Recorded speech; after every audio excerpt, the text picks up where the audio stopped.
Good evening and welcome. Bonsoir tout le monde et bienvenue. This is Alpha 3 Charlie Juliet Zulu VA3 JZ, opening the weekly amateur radio exchange group, also known as AREG, for Wednesday, September 27th, 2023. My name is Chuck and I'm located in East Hamilton. This is week 1567, 1,567 weeks that AREG has been on the air once a week. This net is on every Wednesday night, starting at 8 p.m. and ending around 10 p.m. local time here on 146.430 megahertz.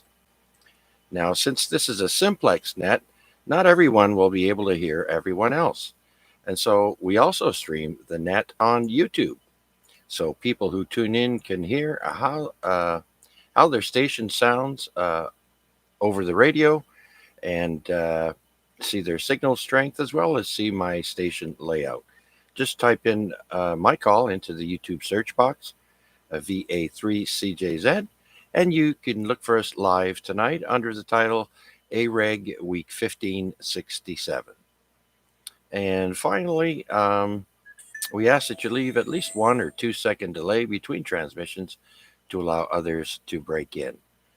May I now have check-ins for this week's AREG? Vic. VE3 Bravo Kilowatt. VE3 Kilo Mike Quebec. Victor Echo 3 Gulf Bravo Delta.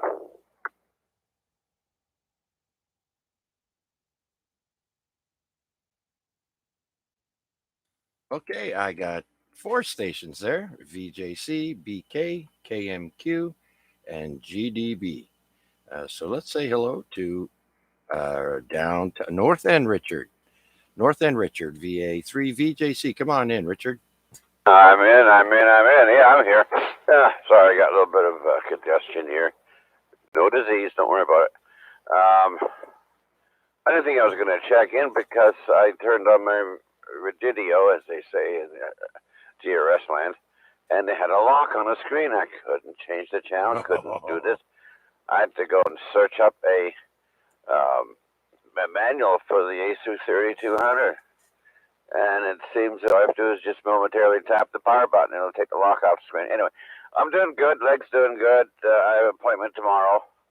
So I'm following up on the follow-ups, and hopefully by the end of maybe maybe November, I'll be able to walk without feeling any pain or falling over. Anyway, not much to report really, other than the fact that I was still in the same house, same poop, just a different bucket. Go ahead. Yeah, very good. Well, you've got a good signal. Again, full strength at my location at the Center Mall here. And I know what you mean, Richard. I have a Yaesu 2980, and it has a Wires X button on there, internet button. And if you press that, you can't do anything else, and it locks it up. So I also had to look up the manual and see how to get it to get out of there. So things like that can happen. So very good, sir. Glad to have you with us again tonight. And I assume you're going to listen along for a little while there, get comfy in your vehicle. I sure am. That's right. That's what I told you so. Yeah, I'm going to sit back and listen for a bit. It's cloudy. It's windy. It looks like it wants to blow up a storm, but it can do what it wants. And yeah, I'll listen around. And another thing I like about this radio is it's got a weather band, 10 channels, so I can listen to the weather and get more confused by looking out the window and listen to the radio, seeing who's more accurate. Anyway, I don't think I'll be on HF for any time soon because the backyard is still overgrown. The daughter is lazy bomb. She won't help around. It was the backyard.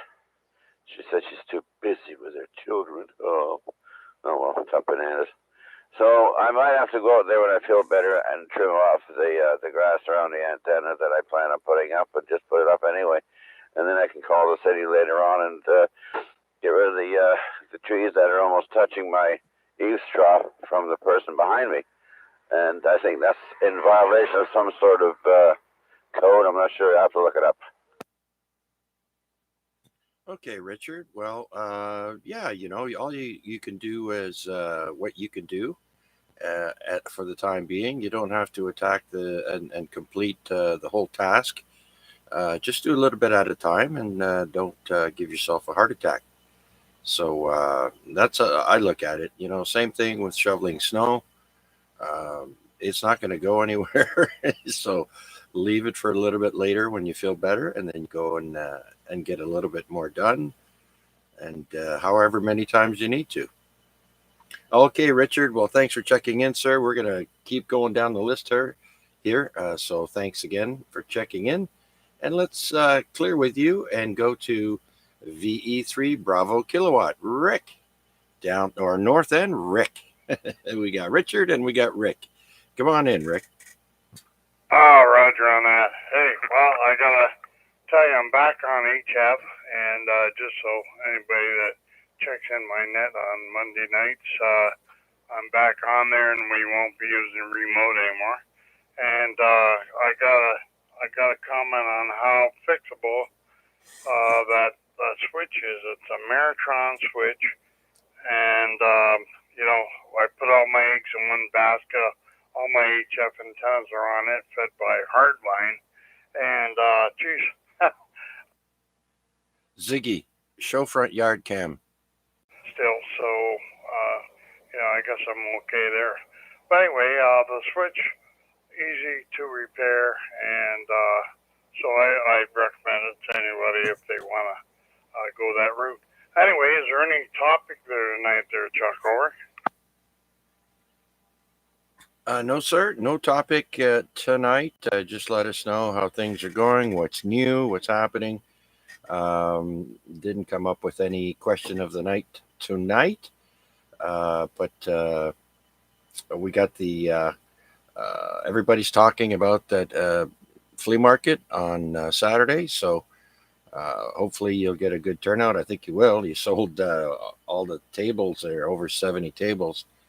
And so maybe you can give a shout out and see if our buddy Art, VE3 Kilo Charlie India, is with us tonight. Yeah, Roger that. And first I'll mention about the flea market. Vendors at 7:30 and the general public at 9 o'clock. And usually by 12 o'clock, you know what ham flea markets are like. Yeah. Everybody's gone home. So anyway, but looks like all the tables are sold. And they're going to try and fit in anybody that comes last minute that wants a table. There's a few things we can do to maybe give somebody a table.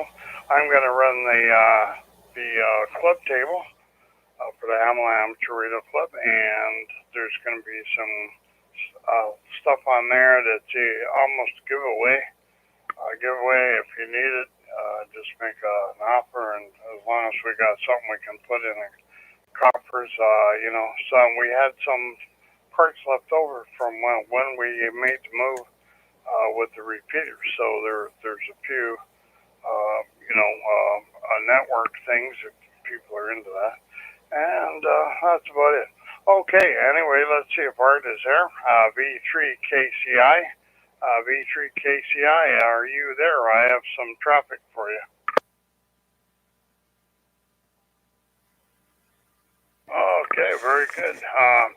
Anyway, this is V3BK for anybody listening. And I was talking to VA3JHD, John there, and he says he fully intends to come. He's just been awful busy, and probably next week sometime. So probably next week. That's what he told me today on the phone. So we'll see what happens.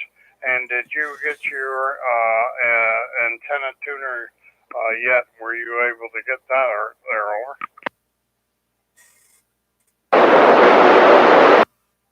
No.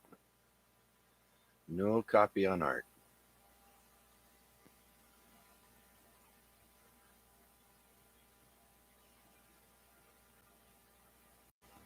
Oh, wow. Geez, Geez, it'd be nice to get that 7300 working.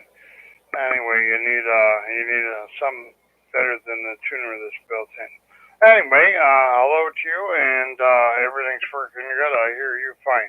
So let's see if Chuck is hearing you. Are you hearing him, Chuck? There, over. No, unfortunately, I'm not. I'm getting an S3, S4 noise level when I open up the squelch there, and I can hear Art is in there, but I wouldn't be able to, pass traffic very well with him. So please pass on my hellos and see if he can hear me. Roger on that. Art, are you hearing Chuck there, over?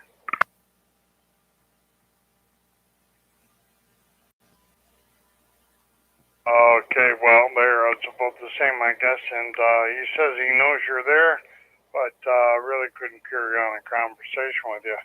Okay, I got a question for you, Chuck. Bob doesn't put on his crossband anymore? Bob had some major surgery, so he doesn't go very far. No, he took a tower down, or he's taking antennas down, and so I'm not exactly sure what he has left. But he is a little disappointed in that, and so yeah, it would be nice. I could hear. I haven't actually checked in a while, but yeah, I think he told me he had taken that antenna down. Well, I could do crossband here, but you'd have to tell me what maybe would do the same frequency he used. I forget which one it was, but we could always do that later on. Anyway, I'm not in a position to do that right at the moment. So, okay. Anyway, so neither one of you, I can hear both of you just fine. But you can't, you're both real weak to each other. So it's got to be something in the way, probably the escarpment. Yeah. Who knows, Chuck? Anyway, too bad. You Could know, be like anything. I can remember a while back there, you could hear them there, but then you moved your antenna or something probably to a better spot. But that's the way it goes. It's just like when you're parked in a car at a stoplight and you're talking to somebody. You move Exactly. 2 feet up and then you can hear them, and back 2 feet you couldn't hear them. That's probably what it is. Anyway, let's see if Art's got anything else before we turn back to you, Chuck. Art, anything else you're doing there? Go ahead.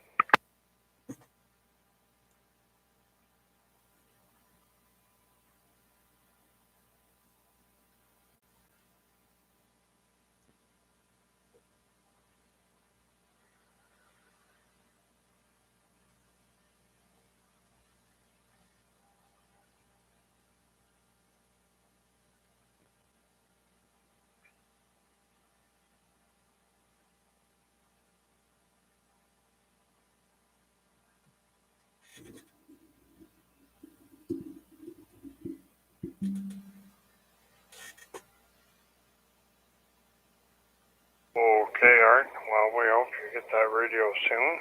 And we'll ask you the most important question. Are they going to raise the price on you, or are they going to give it to you for that sale price?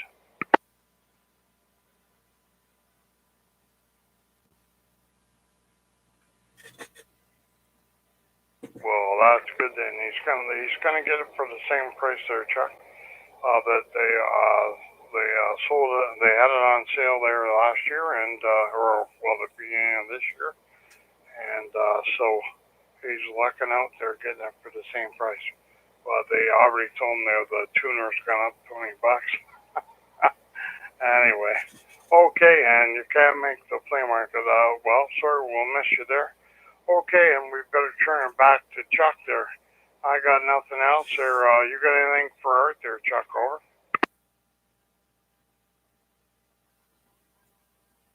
Over.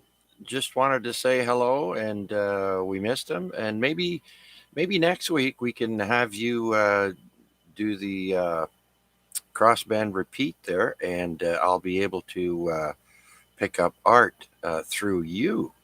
like Bob was doing. And so, yeah, we'll have to work that out there and see if we can get that to work. Okay, and we cross-banded to UHF. Would that go out okay on YouTube? No, that would have to be picked up with an external microphone. But yeah, all I do is turn up the volume on the other radio that's got, or switch over in between 146 and 440. So yeah, we'll work it out though. Okay, you and me can be in touch later and we'll figure that out. Okay, well, thanks for letting us in there and thanks for letting Art in there. And so, Art, we're going to turn it back to Chuck. And good dent as always, Chuck. You run a good dent and I enjoy those tidbits about back in history. So, anyway, V3BK. Okay, very good, Rick. Well, thank you very much for the relay to Art. Did he mention if he could hear me? Okay, said you were 3S units, but he couldn't really hear you. So I think it's probably the same with you. Yeah. You know he's there, but you can't really sit and make out what he's saying. Yeah, same here. Maybe it's a higher noise level. I know the bands aren't great. They've been up and down recently, and so depending on the time of day, the band, the conditions, and so it's really great when we can hear Art, because when he comes in there, it's great. But more often than not, it's a no go. So, but yeah, if we can maybe do the cross band repeat there through you, that'd be awesome. Thanks for the offer, and we'll chat some more about that. So please say thanks to Art for checking in, and we'll get back to him before 9 o'clock if he wants to stick around till then. Okay, very good, Art. Chuck says that he'll get back to you if you want to hang around. And he says hello. And we're going to do crossband next week.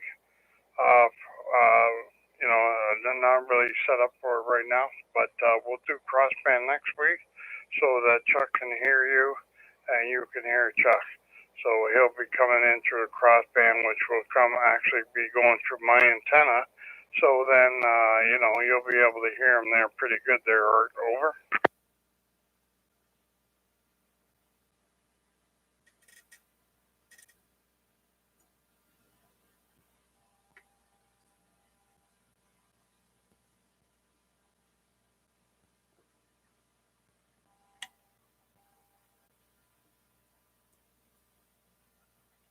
Okay, Art. And one more thing, Chuck. I forgot that anybody that's joining the Hamilton Amateur Radio Club, if they do it before our September meeting, which is tomorrow, uh, they're in a draw. So even if they join the last minute, they're in a draw for a free membership. So anyway, just thought I'd throw that in there. Anyway, sorry about that, Chuck.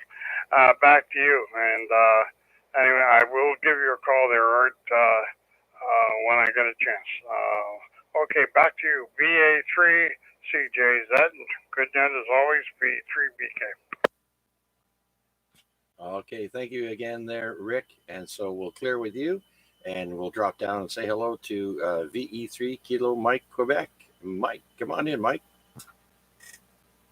Yeah, good evening, Chuck, and hello also to Rick and Art there. First of all, some signal reports. Rick, full quieting.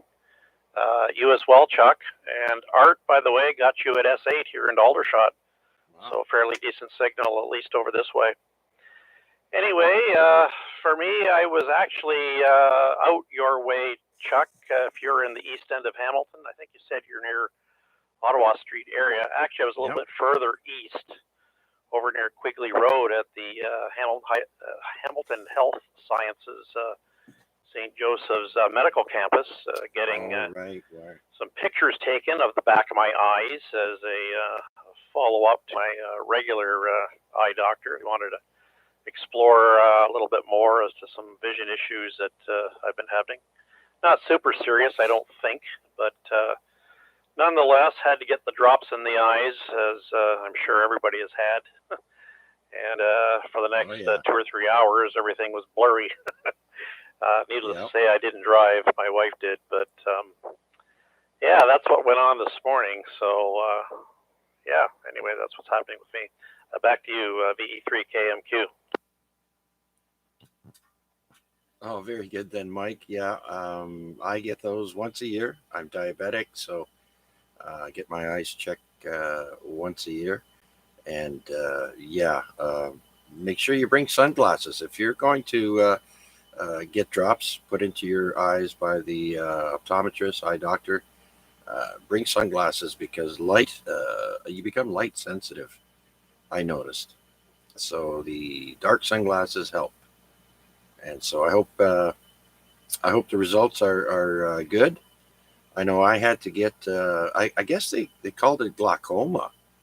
Apparently, your eyes have like a little tube that drains the fluid that's around in your eye, and mine was clogging up, and so they compared that to glaucoma, and so I had both eyes lasered, and I'll tell you, it leaves little floaty things in your eyes for weeks, and it bugs the hell out of me. I tell you. But they went away. I was hoping it wouldn't stay forever, and sure enough, it went away. But you could definitely notice something in your vision, and so it's quite annoying. Yeah, absolutely. Well, I forgot the sunglasses. I should have remembered that, but I didn't. But yeah, for me, I've got at least what my regular eye doctor has mentioned for the last couple of visits. Apparently, there's an epiretinal membrane that is separating at the back of my eye, actually both eyes, left being the worst. And the last check, it was stable, but the doctor wanted to get a second opinion, and so that's why I was down that way today. So yeah, we'll have to see how things are. Probably won't get results for a few weeks anyway, unless it's serious. They said they'd get back to me more urgently, but yeah, we'll just take it as it comes. I mean, as you get older, all these things that crop up. If it isn't eyes, it's my osteoarthritis in my knees, both of them. So I limp and I squint. I don't know what else. Anyway, that's my complaints for today there, Chuck. So back to you, VE3KMQ. And don't forget about the joints cracking. Yeah. Oh, very good then, Mike. Well, thanks for checking in. I really do appreciate your checking in there. And you'll notice I made a comment there last night about when Bill was saying, "Oh, why don't you announce to KMQ there that you're net?" And I said, "Oh yeah, Mike's a regular." So I thought that was pretty funny. Anyways, thanks again for checking in. I wish you the best of the rest of the week. We're heading into our Indian summer. I'd say starting on the weekend, Saturday, Sunday, Monday. I think they're calling for 29 on Monday. So we're going to have the whole week, I think, is going to be in the upper 20s. So just be prepared.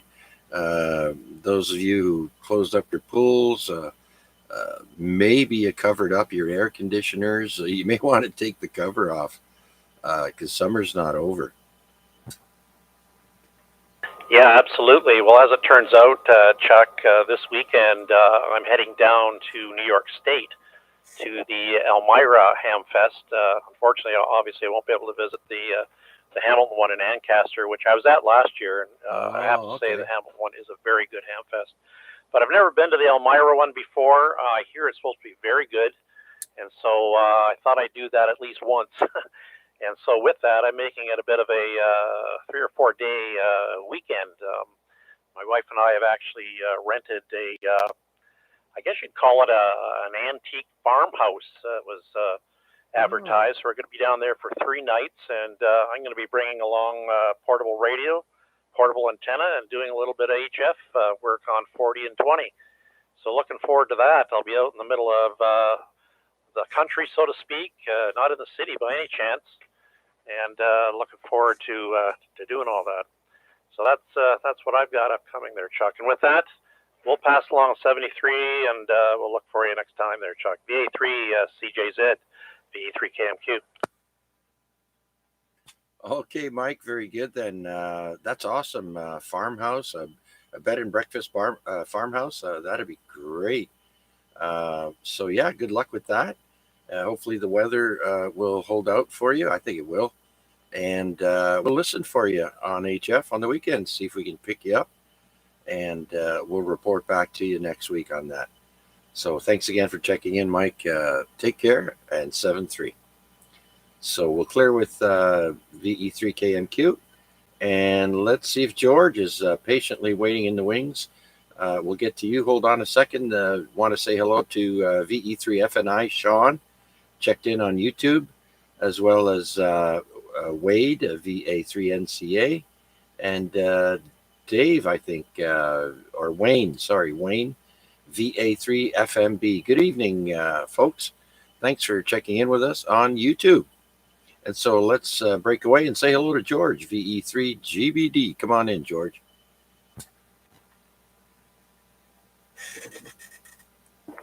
Not much to report there, Chuck. Just had to move the car so the stepdaughter can get out. But other than that, not much to report. Oh, okay, George. I thought I heard you say the other day to someone you were maybe heading up to the cottage or the trailer Wednesday, I think, today. So I guess you're not going today. So that should be almost all locked up now, right?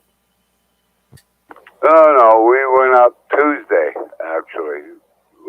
Yesterday went up and did all the what we had to do. Okay. Oh, okay. Very good then. All right, my friend. Well, I guess you weren't able to sell it, so do what you can to hang on to it, I guess.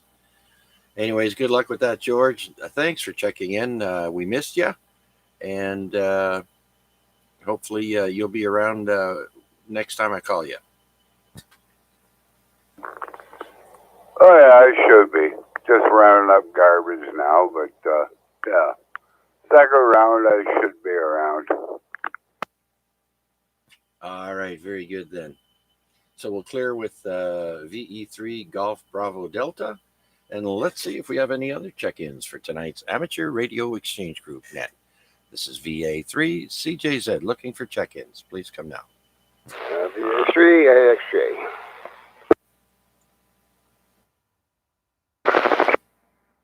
Echo 3 Zulu Victor.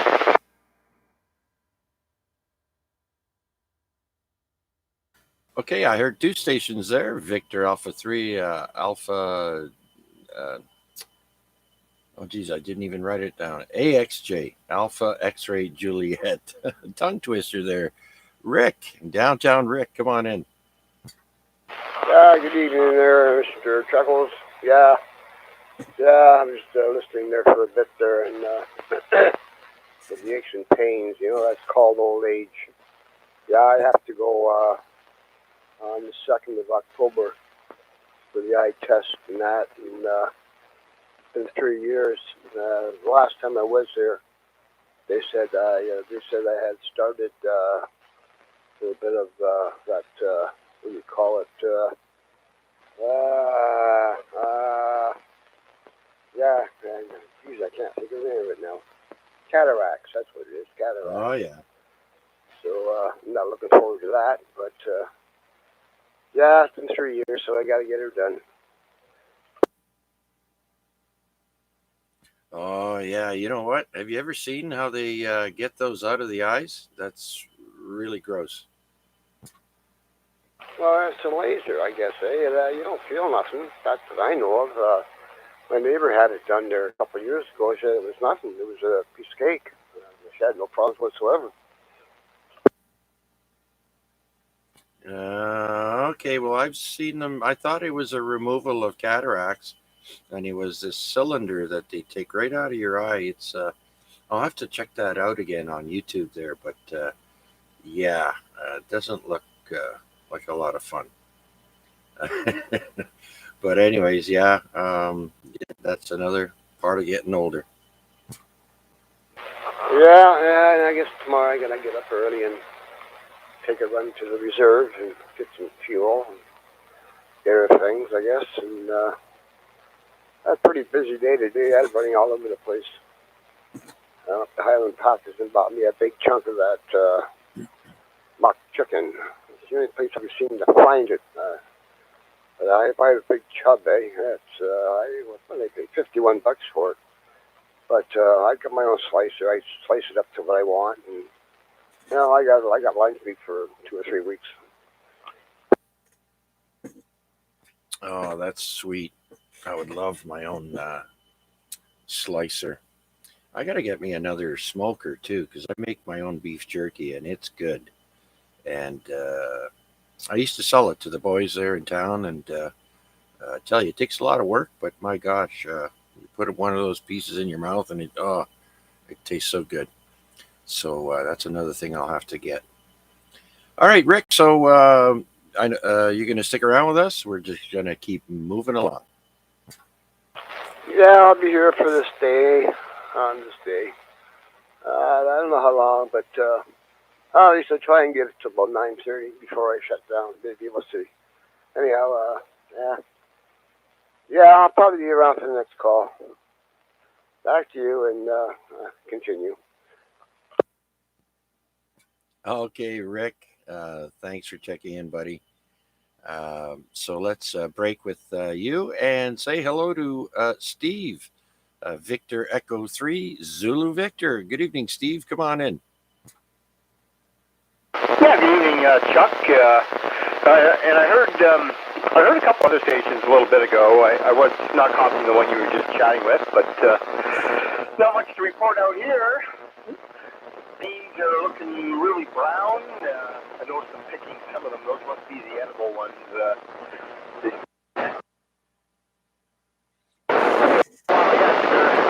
getting pretty brown looking. So, and the corn is still pretty green, and I imagine the weather coming up next week, things will warm back up again. So, nothing wrong with that. And the grass looks nice and green, and yeah. We're looking pretty good over here. How are things over your way, Chuck? Go ahead. Yeah, Steve. Excuse me. We're doing well over here as well. Hasn't really rained in a while, but the grass is green and it's growing still. And at least I don't have to cut it twice a week.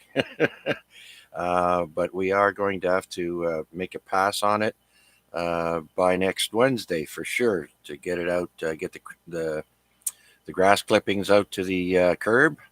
And yeah, we've got a cherry tomato plant here that the raccoons and the skunks keep eating all my tomatoes off of it. And so I got to fight for my fruit there, or vegetables. And yeah, tomatoes are either or vegetable or fruit, I guess. But yeah, we get lots of wildlife here making the rounds at night. I catch them on my security cameras there the next morning.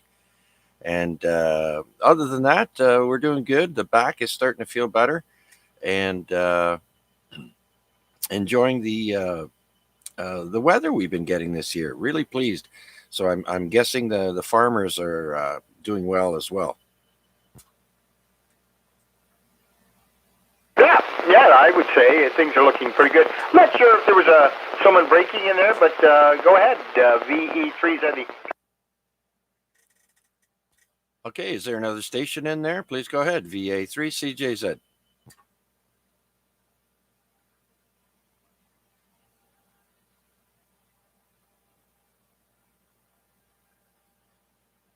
I don't hear anything here, Steve. You? Somebody calling in at night. Victor Echo 3 Kilo Charlie India? Do I have that right? Oh, okay. Yeah, hold on a second there, Steve. VE3BK, go ahead. Yeah, it's Art signing off. V3KCI, V3VK. Art 73, and we'll hear you next time.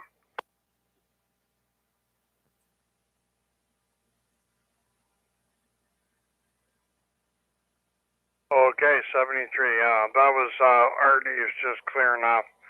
So sorry for breaking in there, but that was Art, and he came in good here, but they doubled a bit. So back to you, Chuck. V3BK. Yeah, that's pretty sad. I mean, Steve, way out there where he is, he can pick up Art and probably faintly, but yeah, and I just had no copy on him here. So thank you, Rick, and good night, Art. Thanks for checking in. I do appreciate it. And so let's send it back to Steve, Empire Corners, right?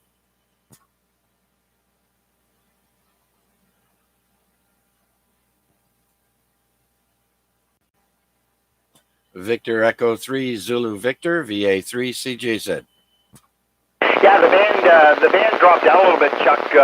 I hope you're copying me. I'm out Waterford, just a little bit east of the village of Waterford, south of Brantford, north of the town of Simcoe, and west of Hagersville. That kind of ballparks me. Anyways, I'll let you continue on, and we'll listen here for a few more minutes, and I might have to run out to the sunroom there. So VA3 Charlie Japan Zulu Victor Edward 3 Zulu Victor. Go ahead, Chuck. Okay, Steve, I just pulled you up on QRZ there. Nice farmhouse and nice antenna farm. Very nice. Okay, well, thanks for checking in. You're right. You know, Steve, the conditions were going up and down with us there during our transmissions, but I do want to say thank you for checking in, and we'll keep an ear open for you during the time that I'm on HF there. And so take care and have a great rest of the week.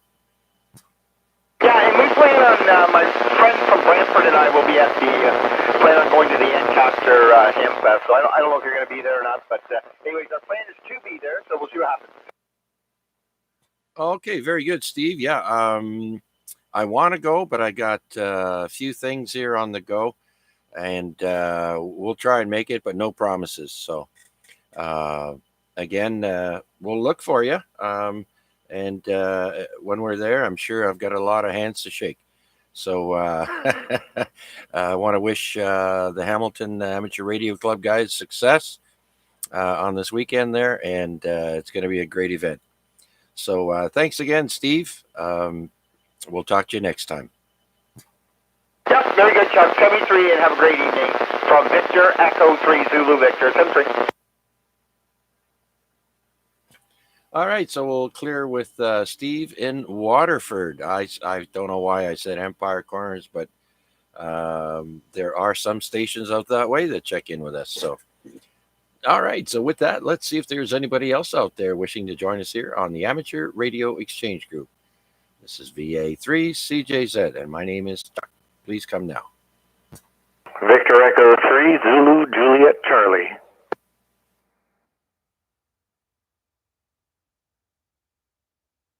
Okay, Victor Echo 3, Zulu Juliet Charlie. I don't know if it's my earbuds, but it seems like you're on the verge of being overdriven with your audio there, Jason. Maybe back off a little bit or turn your mic gain down one notch. Yeah, thanks for that. I was doing some HF stuff earlier. It was a little close to the mic and the gain was a little high, so this should be a little better for you. No real traffic tonight. Was work from home day and took advantage of the few HF stations that I could get on the POTA hunting. Other than that, it was sitting on the side here listening along and catching the ball game and hoping that the Jays pull one out tonight. Back to you, Chuck. Oh, yeah, that's right. Last I heard was a few days ago, and the Jays were tied for second in their division. So they're not they're not doing as poorly as the Hamilton Tiger Cats, but with football. in their division. But glad to hear the Jays are giving it a good go. And yeah, it's September playoffs, and so I try and catch a game whenever I can. So other than that, any other news? No, nothing for me. I'll listen along the rest of the night. I hope to see you up at the Hamfest if you can make it. Otherwise, we'll catch you another time. I will sit on the side and back to net control. VE3ZJC. Yeah, very good. Like I mentioned there before, if I do get a ride, I'm a very poor passenger because I usually get to drive our car to wherever I want to go. That way, whenever I want to leave, I just say goodbye and leave. And other than having to rely on someone else, and do have some medical issues as well. So, but we'll see. It's still up in the air for me, Jason. I'll let you know for sure. So thanks for checking in, Jason. You are check-in number 10 this evening. That includes our check-ins through YouTube. We've got Sean FNI, Wayne VA3FMB, and Wade, who will join us on the radio later, VA3NCA. And so we'll clear with you, VE3 Zulu Juliet Charlie, and see if anyone else would like to check in with us here on the weekly Amateur Radio Exchange Group. This is VA3CJZ looking for check-ins. VA3NCA.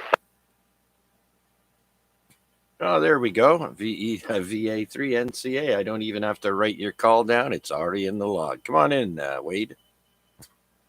Oh, VA3CJZ, VA3NCA. Good evening, Chuck, and good evening, everyone on net. It was almost like we planned that. Yeah, I did check in on YouTube while I was just making it home from some running around I had to do, and now I'm here at the radio, so I wanted to make it official and check in. Let's see. Yeah, it's been a work from work week this week so far. I'm going to have to break that habit at the end of the week and head in, but in the meantime, had that. I'm playing with a little bit of antenna building, and I'm dusting off a little whisper transceiver that does whisper beaconing kit that I never did build. And I'm kind of thinking maybe if I build it, I could run it on during the eclipse coming up in October 14th. There is a thing being run by hamsci.org. They're calling it a festival. It sounds a lot the way it's described as a contest with no awards. So they're calling it a festival, but they restrict the bands you use and the modes you use, and they give you multipliers. And anyways, the idea is they're going to collect beaconing from around North America before, during, and after the eclipse. And then the scientists there at HamSci are going to use it to do some propagation research based on the information they collect. So anyways, I was reminded that I had this little kit and never built it. So maybe I can, if I get my butt in gear for October 14th, maybe I'll get that built and on the air. So that's a project I'm looking forward to. Other than that, the only other thing I have for everybody is just a warning / announcement. Somebody today has been sending mail pretending to be RAC, and they're trying to get you to download a document that for sure has some sort of a nasty payload on it. Don't be fooled. It claims to be from Phil McBride, VA30QR. It isn't. He's the president of RAC currently. It's not from him. It's a spam, and it's a scam. And they've made an announcement on their website about it. It is somebody who's harvested emails, and they aren't even Canadian emails in total. There are a lot of Canadians, but looks like somebody's harvested emails from QRZ or someplace like that. And anyways, long story medium is if you get a notice like that, be extra careful. Don't click on it. It is a scam. Anyways, I'll send it back to you, Chuck. Thanks for running the net, VA3NCA. Okay, well, very good, Wade. Yeah, come to think of it, pretty much every company, government has been attacked and successfully breached. I can think of like where I go and give blood, for example. The labs there, they got Lifeblood, I think it's called. They got hacked. I mean, Metro, pharmacies, you name it. Everyone's been hacked. And so, yeah, I get messages on Facebook of people wanting to me to add them as a contact, and I already have them as one. And so, let's hope that the powers that be do a better job with this new AI technology that's just coming up, than they have with the internet, because obviously it seems that everyone is pretty much on their own to put up their own defenses to keep people from breaching their systems. And so, yeah, uh, let's hope we do a better job with AI than we have with the internet. Yeah, it's rough out there. Stay safe. Yeah, I don't have a lot of faith that AI is going to be any better. The way that it's being deployed, it's basically the same free for all that every other technology that's been deployed is. For example, with about 1 week's notice, Microsoft has announced that their new Bing AI chatbot, the light version, basically the version that they don't charge the really big dollars for. That's going to become part of the Windows deployment starting next month, and that's as much notice as their corporate customers are getting. So now people are scrambling on how exactly to roll that out to their customers, because if they don't do it in an orderly fashion, it's just going to be part of the patch set. So that's an exciting development that we didn't really need on top of all the other stuff we're doing. But in this case, this is something that's known as a Joe job in the spamming world. A Joe job doesn't mean that the company that's being Joe jobbed was hacked in any way. It's just somebody sending mail out, and they pretend to be from that entity. So that's what's happened here.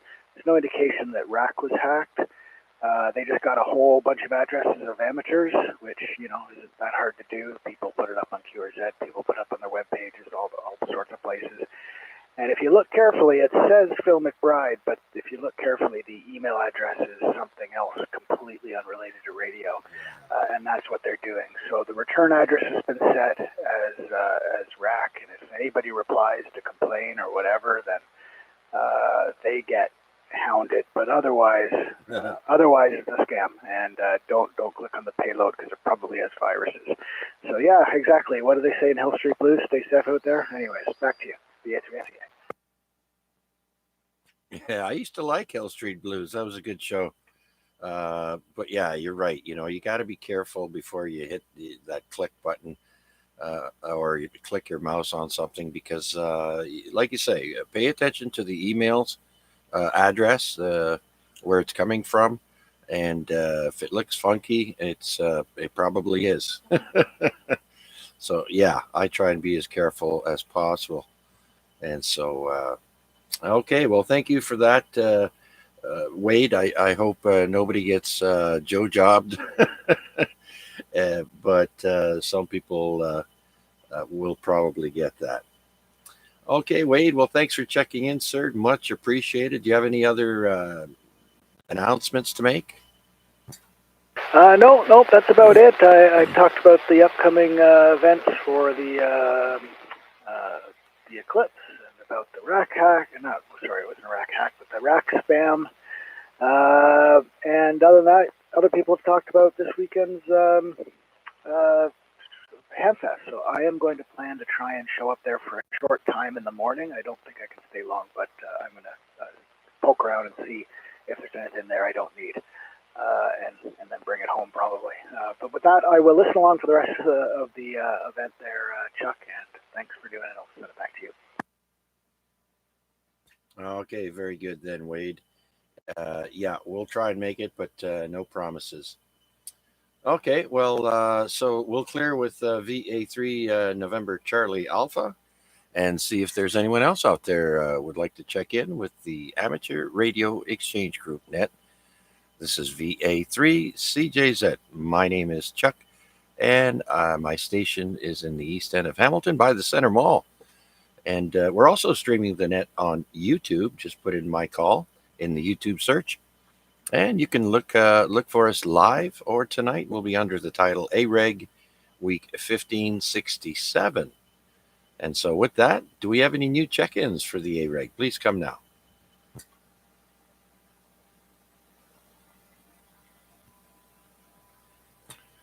Okay, nothing heard at this moment. Let's go to contests. There's an interesting one coming up this weekend, but we'll go through the list first. We do the larger or the longer lasting nets. The really, really short ones, I normally don't bring them up. But the first big one is the Feld Hell Sprint.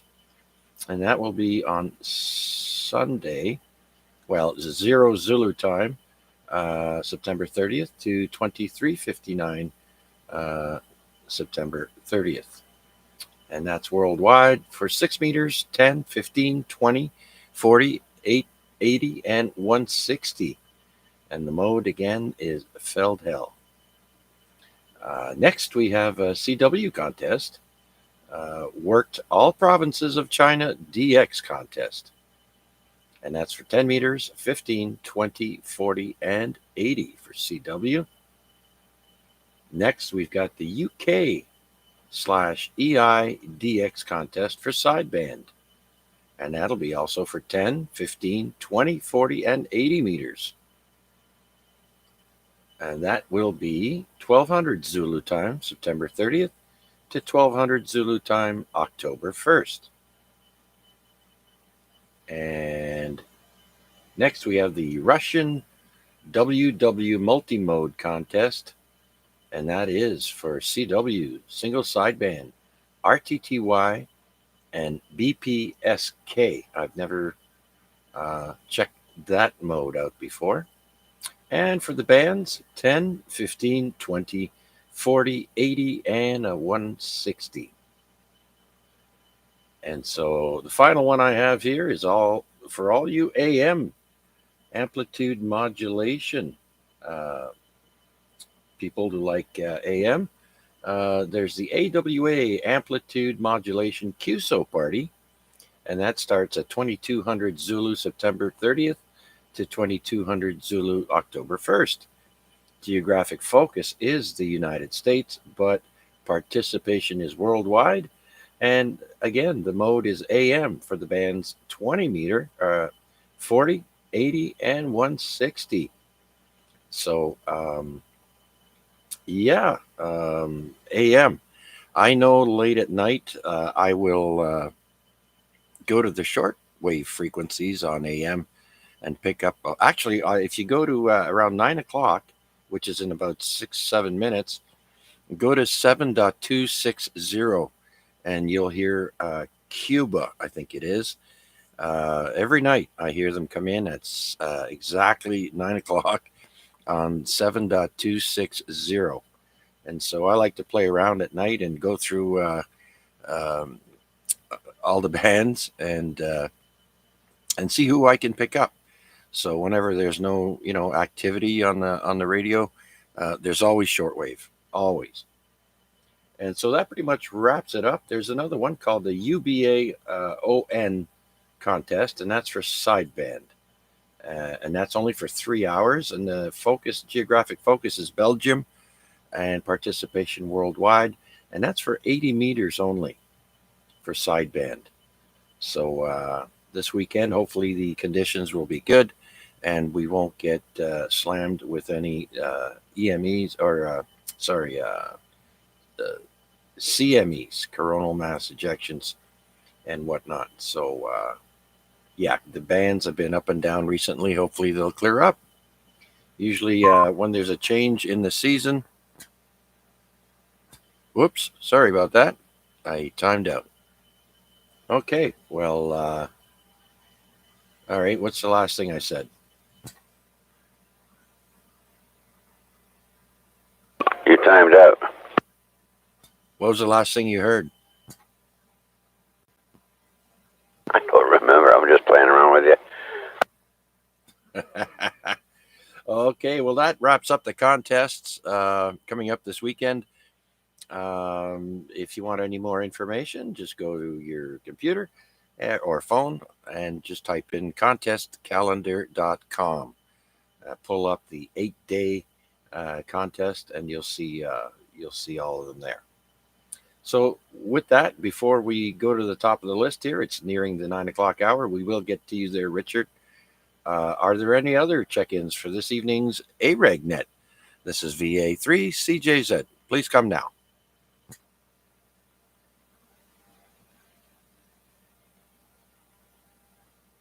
Okay, nothing heard. So let's go to the top of the list. Number 1, VA3 VJC. Come on down. The price is right. Yeah. Okay. Yeah, I was saying. You're talking about cataracts and eye surgery and whatnot like that. I've been to the one young eyeball place last week, and I have to go back next week to get my results. They did all that scanning stuff with the triangle lasers and all that, follow the dots and all that, so forth, poop. But they said something about me having cataracts. I said, no, I can't have a cataract because I drive a Lincoln Continental.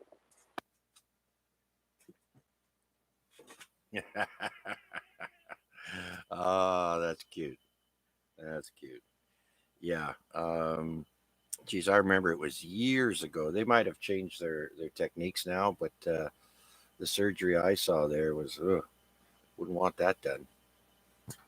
Well, if I don't know what cataracts, kind of got me saying it now, cataracts, visual eyeball cataracts, is that they jack the eyeball wide open and then they numb it and they make an incision in the side and they vacuum out the lens and they put another one in with 4 little legs that fly. It actually goes in folded or compressed, and then they unfold it. Then they position it, make sure it's looking good, and then they put a tiny little stitch in the little hole they poked to put it in. And I think you get them. I think you get them done 2 or 3, and maybe 4 weeks apart to make sure that you got some vision in case something screws up. Yeah.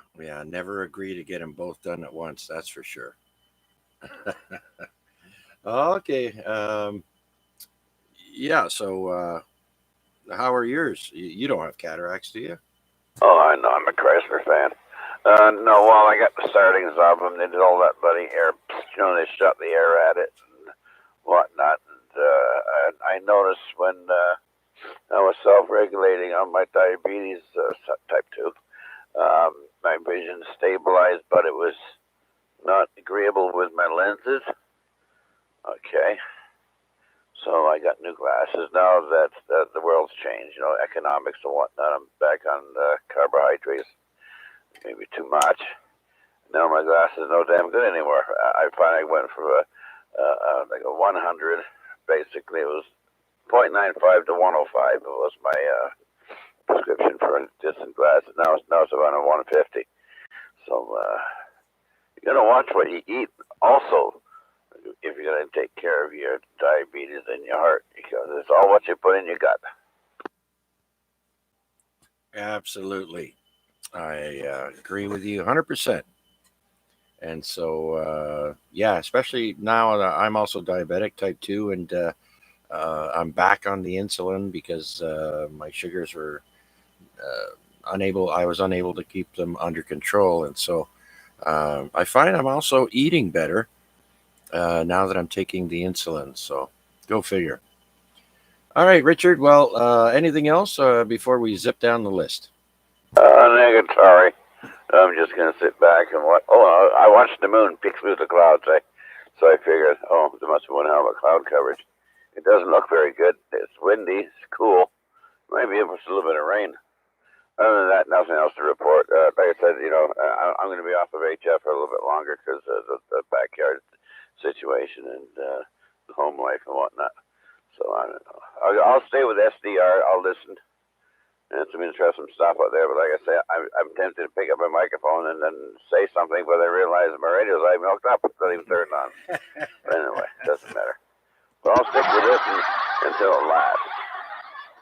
The microphone I got replaced from Amazon as a plug-in modular jack. I have to sometimes push the cables back in because there's not a very good crimp on it. So if this mic goes in, I got nothing. Yeah, I hear you. Always make sure when you pick up a microphone that the radio is turned on and you have an antenna hooked up to it. That's true. Well, if it screws up on, this is a 6-pin modular jack, and the Radio Shack is an 8-pin. I'll just pick up a package of 8-pin RG 45 joules and get the schematic for this microphone and just adapt it in and see if the Radio Shack can fire up, because I still got it. I'll never part with it. Yeah, I got a mic issue over here as well. I think I got a wire that came off there. I'm going to have to open her up and see if I can fix it. I also have an 8-pin for the older Yaesu there. Okay, Richard. Well, thanks for that. And anything else there before we go to North and Rick? Okay, I'll just say thank you. I'm going to sit back and relax. My policy, if I do, 7-3, people. It's been a pleasure tonight. I'm getting chilly out here. 7-3, everybody. Okay, Richard. Remember to keep your hands and feet inside the cars at all times and enjoy the ride, even if you're not going anywhere. Sitting in the car. All right, so we'll clear with you, and let's go back to Rick, VE3BK.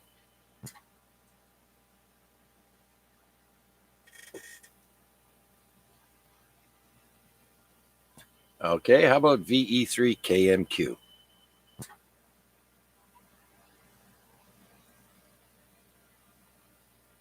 All right, that brings us to George, VE3 Golf Bravo Delta. You still in there, George? Yes, sir. I am still here. I just get all my garbage out, just rounding up the blue box stuff. Oh yeah. I've been noticing we have raccoons that come into our yard pretty much every night now, and boy, they get into anything and everything they can. They're always checking out my blue bin, but I always rinse everything I'm gonna put in there, and sometimes I'll even put dish soap and not rinse, not rinse the dish soap out, just throw it in there just to throw the smell off. I have this wasp trap there, George. There's a lot of wasps right about now, and one night I hung the wasp trap too easy for them to get, and the raccoon got a hold of one, and he took off with it, and well, he left it after he ate all the dead wasps and all the sugar water in the bottom of it. I did find it in two pieces there. It does break apart, and little bugger took off with it.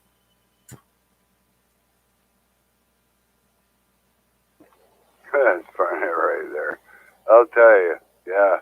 Actually, I got little traps that I made there, with the big Coke bottles, Pepsi bottles, whatever, the plastic ones. Flip it upside down and the lid upside down, hang it. Oh my God, I got so many bees. They're yellow jackets, though, right? Right. That's what I got, yellow jackets. Yeah, I think that's the same thing as wasp, if I'm not mistaken. But I know I looked it up, George. Raccoons will actually withstand an attack of a whole beehive just to get to the larva. They love to eat wasps and their larvae, so they're pretty tough cookies. They'll sit there and get stung just so they can eat what they want to eat. I love raccoons. I think they're a very, very good species to have hanging around, to be honest, because they do that and the opossums. Yeah, yeah. We had one. I only last year I seen one on the top of our fence one night. The wife and I were sitting out there by the in the backyard and spotted an opossum there sitting on top of the fence. And so, boy, if you corner them though, my dog when my dog was alive, he cornered one and I had to go and save him because I didn't want him to get to scrap. But you ever seen the teeth on an opossum? Ooh, boy. Yeah, they're like little nails, uh, very pointy, very pointy teeth. Oh yeah, Chuck. Last year, I wish I would have had my phone with me. I had one that was beside my house. I don't know if it was her, what was going on with it, but I fed it cookies. I actually was able to pat it. He didn't. He did not. It was. Yeah, it was unbelievable. They, same with skunks. You could touch them. You could, but yeah, if you scare them, yeah, they're scared. Yeah, you don't want a scared skunk. I know that's another animal that comes through my yard on a regular basis. There, I see him on my security camera, and you never smell anything, so they're obviously very calm and they don't smell when they're not spraying. So yeah, as far as an opossum, they don't get rabies. They're immune to rabies, and so and they kill a lot of ticks. They eat ticks and other insects that we find bothersome. So yeah, they're good for us. Oh, absolutely, absolutely. I got this radio on two band. I don't know what's going on, but I hear two bands now. But anyway, yeah, I'm just gonna let you run the run the net. Yeah, I can see you've got the ZOE repeater there. I can see it on my other radio. It's active, but the volume is turned down. So, okay, George, we'll let you go then. Thanks for chatting with us and enjoy the rest of the net. We've got On This Day in History coming up shortly.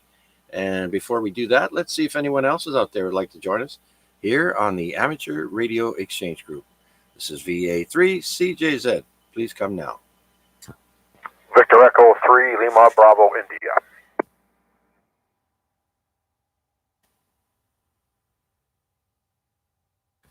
Okay, Victor Echo 3, Lima Bravo, India. Larry, all done chasing the POTUS? Come on in. No, Wednesday night there's a live YouTube video that I usually watch, so that's just got wrapped up. So just finished that up. Oh, okay, very good, very good. Oh yeah, while I'm thinking of it, speaking of POTA chasers, we've got Bill, VE3IUK, India United Kilowatt, joined us on the YouTube stream as he's not quite got a big enough cookie sheet for now. So hello, Bill. Late checking in. I was chasing POTA. Very good then. All right. So, Larry, what's new and exciting with you? Not really too much. Most of the garden stuff's put away. Just waiting for the weather to change more. Days are nice, nights are cool, but other than that, really not too much, Chuck. Little POTA chasing once in a while. Just haven't really done too much of anything. Yeah, okay. Well, I just found out yesterday that it's going to get really hot starting at the end of the weekend on Sunday. Sunday, Monday, Tuesday, they're talking about 28, 29 degrees for the better part of next week there, Larry. So don't put the Speedos away just yet. Well, we'll have to survive because I just finished covering up the air conditioner and turning the power off to it. But I'm sure the nights will probably be cool again. I don't think it's going to stay warm all through the night. Yeah, I'm not sure. I didn't check the overnight lows there for next week, but definitely going to be warm. Yeah, you're right. It's usually cooler in the morning and in the evenings, and during the day it's nice. But I didn't think we were going to get an Indian summer because it's going into October. Usually we have it around the last week of September, and I figured, oh, we're not getting it. But oh, yes, we are. So it's going to get hot. We'll see. But yeah, I kind of figured, Larry, when you've mentioned you've got the yard all buttoned up there for winter, it's not going to be winter for a while. But good for you. Yep, I still got the lawnmower out there. Not putting that away yet. Still got that out before I switch it around with the snowblower. But other than that, that's about all, Chuck. Just nothing really too exciting is happening, and like I say, more just day by day. So, all right, I'll pass it back to you. Thanks. Okay, Larry, thanks for checking in, sir. Let's see who else, if there's anyone else out there that would like to check in for the Amateur Radio Exchange Group. This is VA3CJZ. Please come now.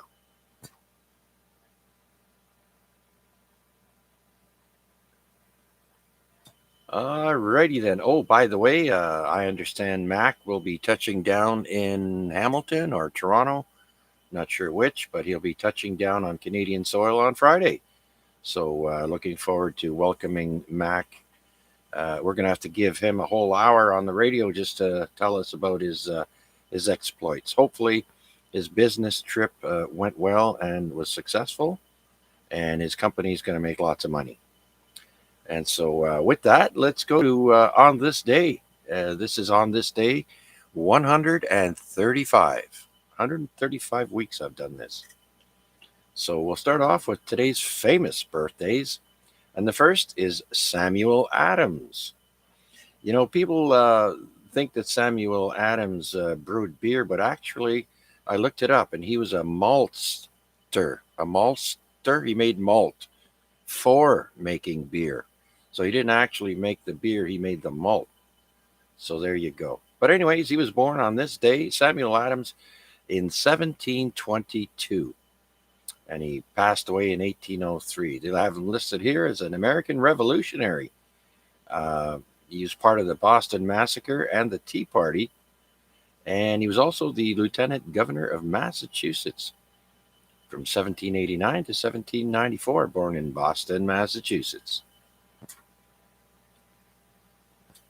All right, we got Randy Bachman celebrating a birthday today. He was born in 1943.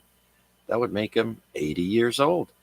Randy Bachman is a Canadian guitarist and songwriter for the Guess Who and BTO. I guess he wrote American Woman for the Guess Who, and he wrote Taking Care of Business, among others, for Bachman Turner Overdrive. He was born in Winnipeg, Manitoba. Next, sticking with music, we've got Meatloaf celebrating a birthday today. Oh no, he passed away a year ago. My mistake.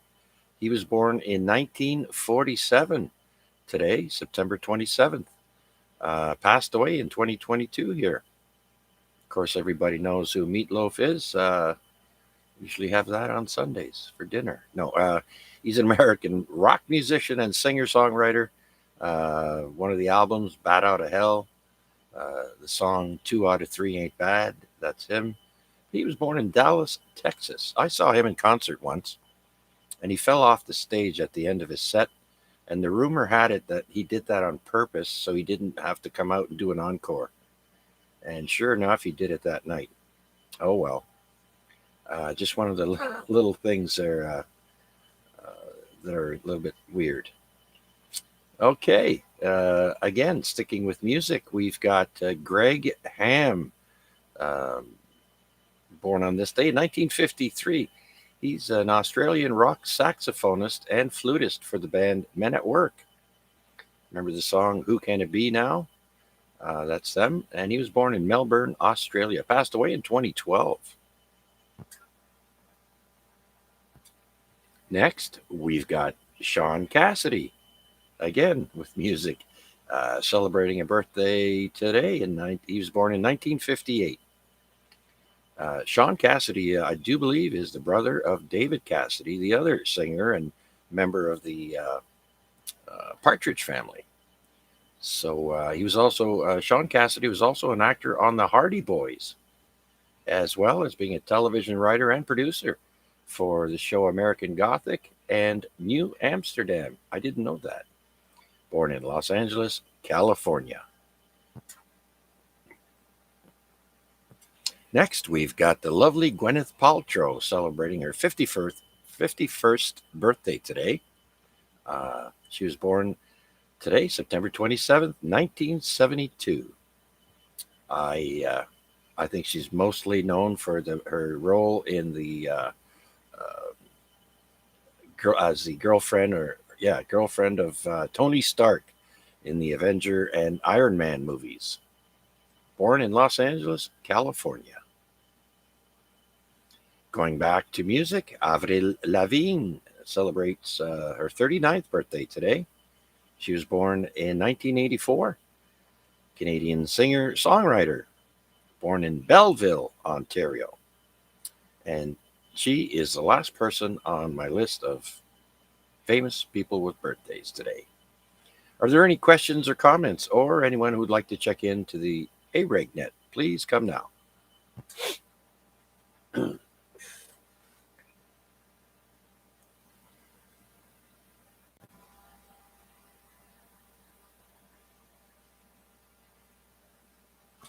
Okay, then, nothing heard. So let's go to people who passed away on this day. Who died today in history?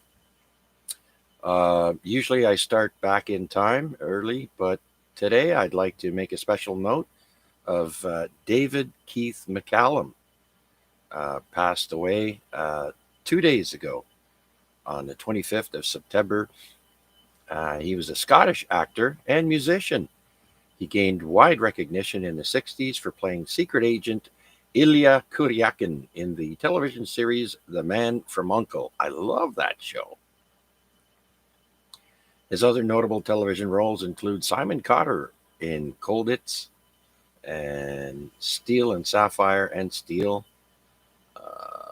Beginning in 2003, McCallum gained renewed international popularity for his role as NCIS medical examiner Dr. Donald Ducky Mallard in the American TV series NCIS, which he played 20 seasons until his death. I guess they're going to write his death in on one of the next episodes coming up. Also, most notably, David McCallum appeared in the movie The Great Escape back in 1963. There was a big lot of stars in that movie. That was a great movie, The Great Escape. All right, our next person who passed away goes way back in time to the year 1660.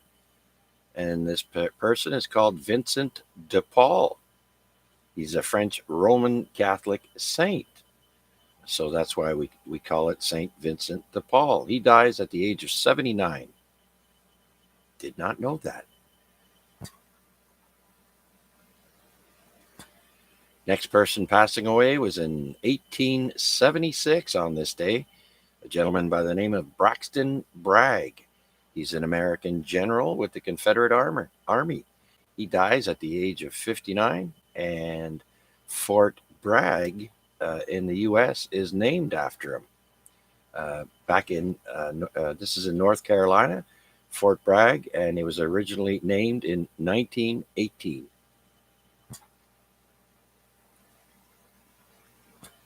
This next one I found interesting is Douglas Monroe, passed away in 1942 on this day. He's an American military mariner, and he's the only World War II U.S. Coast Guard member awarded the Medal of Honor. He dies in battle near Guadalcanal Island at the age of 22.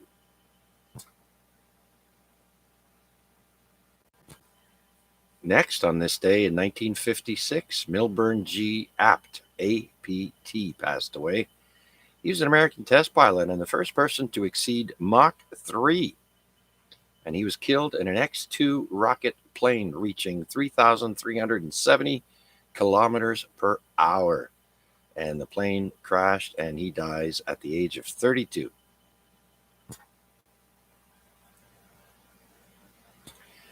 Next person is Cliff Burton, passing away on this day in 1986. He's the American rock bassist for Metallica. And he died in a bus crash at the age of 24. Cliff Burton.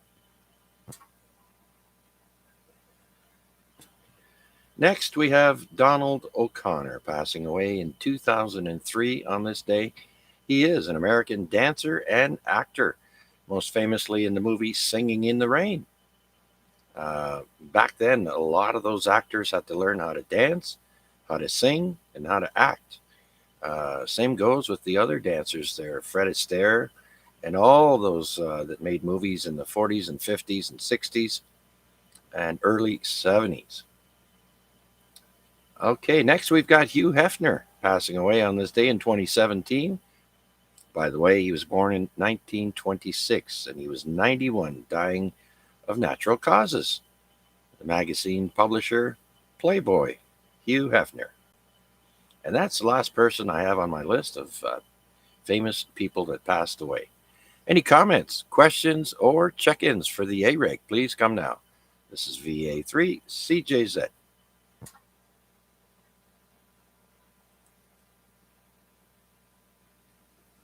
All right, then. So let's go to historical events, things that happened on this day. We'll go to the year 70. The walls of upper city of Jerusalem are battered down by the Roman army. A lot of those cities, ancient cities, usually were surrounded by walls. And Jerusalem being the most holy place in the world, they had walls around there as well. And the Roman army came in, took over. Next, we've got the year 1066, and that's the Norman invasion of England. William the Conqueror's troops set sail from Normandy to conquer England. That's right before the First Crusades, the year 1066. First Crusades, I do believe, were in 1099, somewhere around there. All right, so let's go to a big earthquake in China in the year 1290. There's an earthquake in the Gulf of Chihili near China and reportedly kills 100,000 people. Ooh. Okay. Where are we here? Okay, let's go here, and we'll go back. Okay. Next, we've got, we'll go to the year 1694. Hurricane hits Carlisle Bay, Barbados, and 27 British ships sink, and 3,000 people die.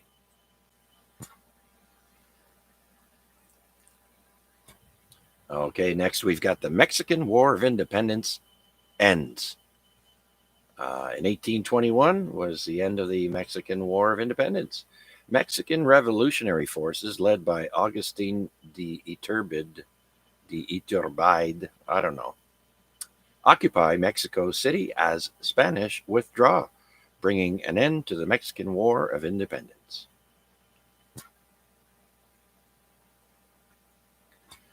All right, here's an interesting one. The next story is about the Rosetta Stone.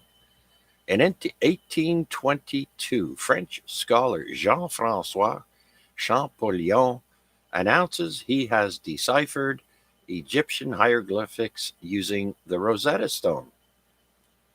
Now, the Rosetta Stone is a stele of granodiorite inscribed with three versions of a decree that was issued in Memphis, Egypt in the year 196 BC during the Ptolemaic dynasty on behalf of King Ptolemy V.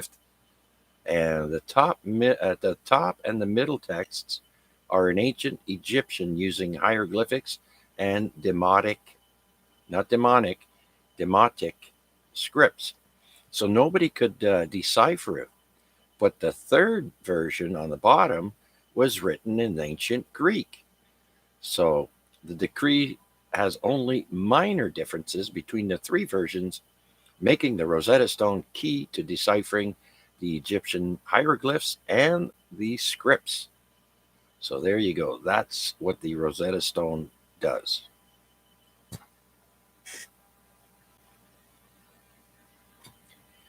If it wasn't for the Greek version, I don't think I think we'd still be trying to figure out what the Egyptian hieroglyphs meant.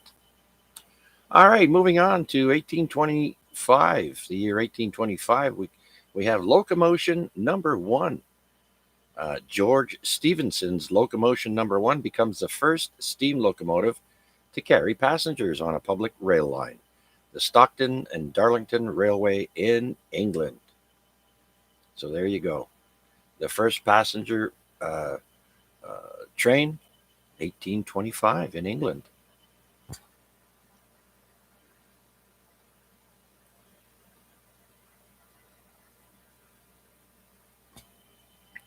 Okay, next we have matches. Matches. We don't need no stinking matches. In 1892, book matches are patented by the Diamond Match Company. You remember those, right? You flip open the cover and you got a bunch of matches in there, and you don't see them anymore. Okay, so let's jump. That was in 1892. So let's jump to 1908. On this day, Henry Ford's first Model T automobile leaves the Piquette plant in Detroit, Michigan.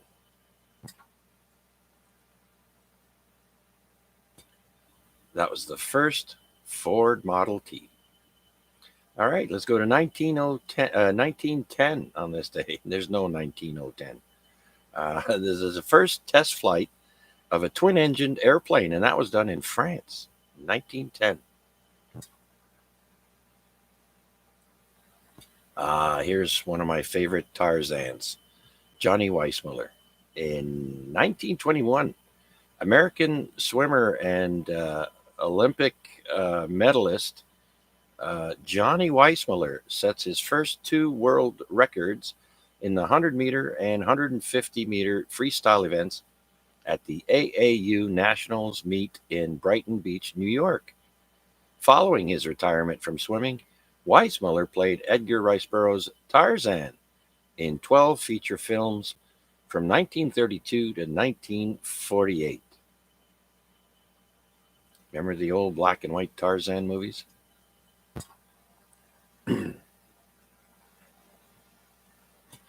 All right, Lou Gehrig's first home run is next. In 1923, on this day, New York Yankee Lou Gehrig hits his first of his 493 home runs. Sticking with Lou Gehrig, in 1931, Lou Gehrig completes his sixth straight season playing in every game.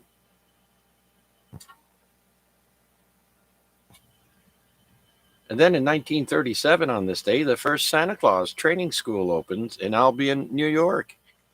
Didn't know you had to go to school to be a Santa, did you?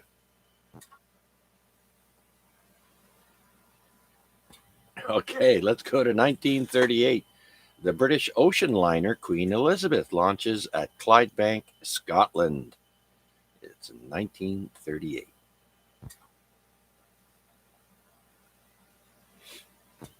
We have some music history next. 1942, on this day, Glenn Miller and his orchestra give their final performance at the Central Theater in Passaic, New Jersey, and Miller disbanded the group as he joined the U.S. Army. That's back in 1942, World War II.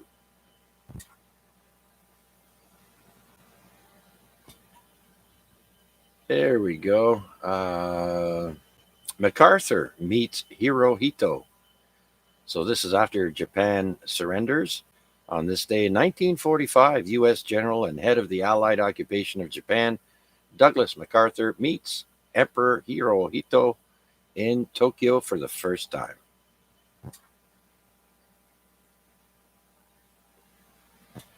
Next, I've got a boxing title fight, and I'll tell you here why I got this story. It's on this day in 1950. Heavyweight champion Izzard, that's Ezzard, Izzard Charles, I've never heard of him, defeats Joe Louis in 15 in Yankee Stadium, Bronx, New York.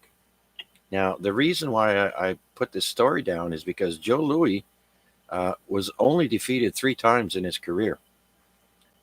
So this was one of them. Okay. So let's jump to 1953 now. We have a typhoon that destroys 1/3 of Nagoya, Japan. Wow. 1/3. That's like losing 1/3 of Hamilton. Crazy.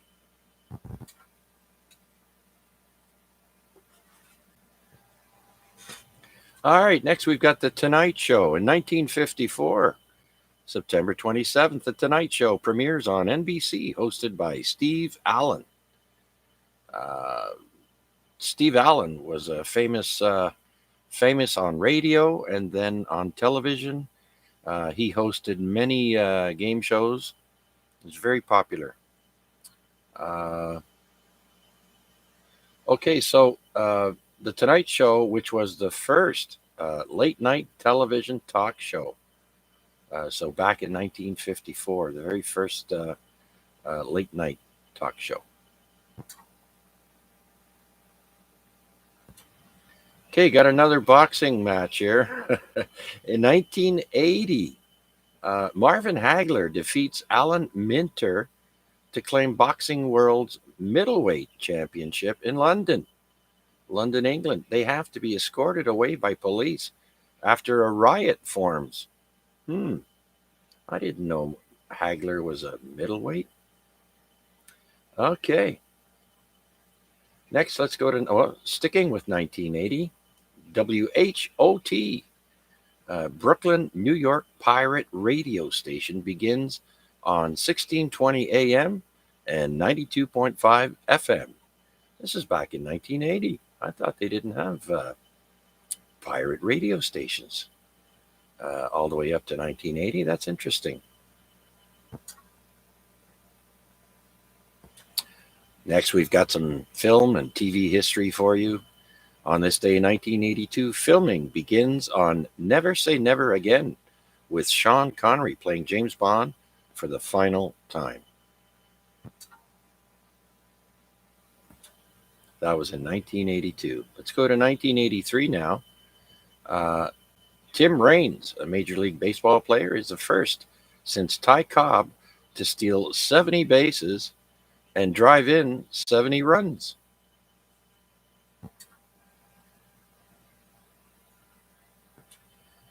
Next, we have a little bit of embarrassment for Canada, as if... anyways, on this day, 1988, Canadian sprinter Ben Johnson is disqualified from the Seoul Olympics 100-meter event after his urine sample found to contain steroid stanozolol. The American Carl Lewis is awarded the gold medal with a world record of 9.92 seconds.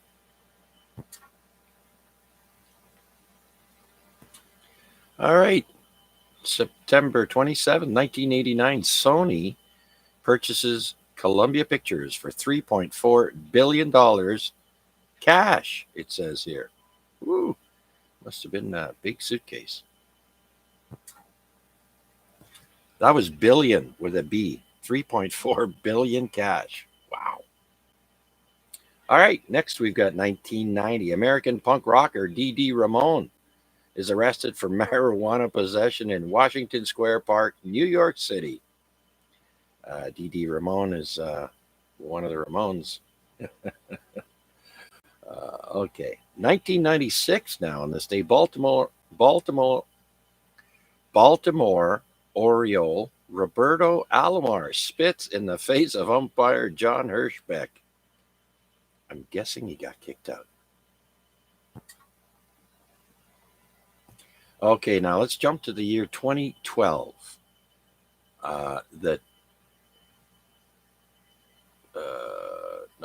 The 2004 Japanese discovery of the element 113 has been confirmed, and they name it ununtrium, like unun and then trium, ununtrium. So it took them 8 years to confirm it. So it was discovered in 2004, but it was confirmed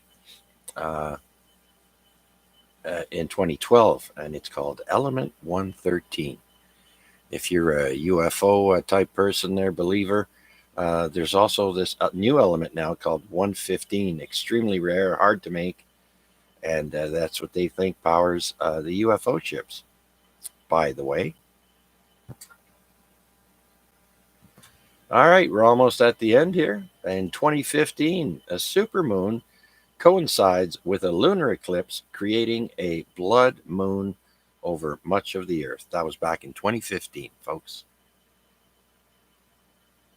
And finally, we have 2022. Former Japanese Prime Minister Shinzo Abe receives a state funeral at Nippon Budokan Arena, Tokyo, after he was assassinated in July of last year. And that is it for On This Day in History. I hope you enjoyed it as much as I did researching it and telling you folks about it. Do we have any questions or comments or check-ins for this week's Amateur Radio Exchange Group? This is VA3 CJZ. V3KKP. VE3 KKP. You made it. Welcome, Kevin. Come on in. Yeah, I was listening at the beginning there, doing a couple things, and anyway, yeah, just another bean for the pot there, Chuck. Alaska's on 20 meters. I could just barely hear them. I'm hoping the conditions change. Yeah. Sometimes you got to just sit there and wait, and then the conditions come in, and then you got to take your shot. I'm not sure if someone else was trying to key up with you or underneath you or what have you, but if there's anyone else in there wanting to comment or check in, please come now. VA3XLJ, I apologize. I was on the other side of the radio, so I didn't realize. So when I switched, I just had to check which side I'm keying up. So I apologize, Kevin. VA3XLJ. Oh, no problem. I won. It's okay anyway. All right, I'll be on the side anyway. Listening, Chuck. All right, very good, Kevin.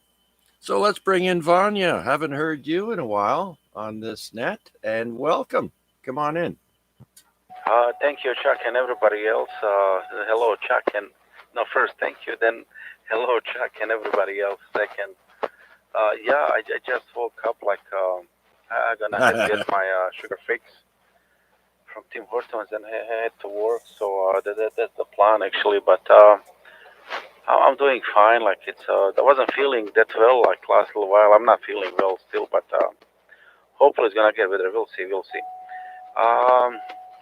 Out of interesting stuff, I found this a company, and I believe it's in Japan or whatever it is, and they make those miniature houses, and they are fairly inexpensive, considering how much it would cost to build stuff here, and they are very well laid out, and they are usually 2-story buildings and stuff like that. So I was looking about those for the last couple of days, and the kind of pondering how it would be nice if people start bringing something of that kind this way because they are very functional actually for the size of it. Really, really nicely laid out. So that would be the one thing. And second thing, like also last couple of days, I've been slowly collecting and looking at to build a little collecting parts and looking to build I call this a duplexer for the 2 meters and 70 centimeters. I don't know why do I need it, but it just looks like as a little nice and neat project for over the winter. So I did found let's call it a turnkey operation in on the internet. There's a gentleman, he posted a printed circuit board and the place where the board can be ordered and a list of the parts list. So the thing is only 10 watts, 10 watts I guess strong, and insertion loss is very small on the 2 meters, but it's like a 1.5 dB on a 70 centimeter side. So hopefully when I get the thing, like I can tell you guys how the thing went and does it work or not. So that's pretty much all of like last 3 weeks and last 2 days. Oh, okay. Yeah, you'll have to let us know how that works out there for you. Tell me, are you driving or portable, or you moving? Yeah, I'm moving. I'm in a car. Like I'm just going through the drive-thru as I speak right now. Ah, okay. On your way into work, picking up some mojo. Very good. Okay. Well, we'll let you place your order, get your Java, and do you have anything else for us? No, is there anything happening this weekend or no? Most likely not, is it? Well, something that's interesting for me for radio, not counting the Hamfest at the Ancaster Fairgrounds there, the Hamilton Amateur Radio Club is hosting their Hamfest this Saturday morning at the Ancaster Fairgrounds.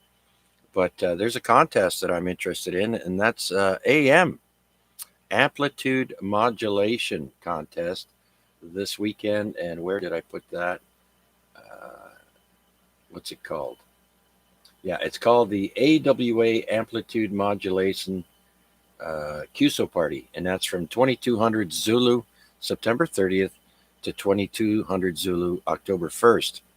And that's for 20 meters, 40, 80, and 160. And that's for AM. That should be interesting.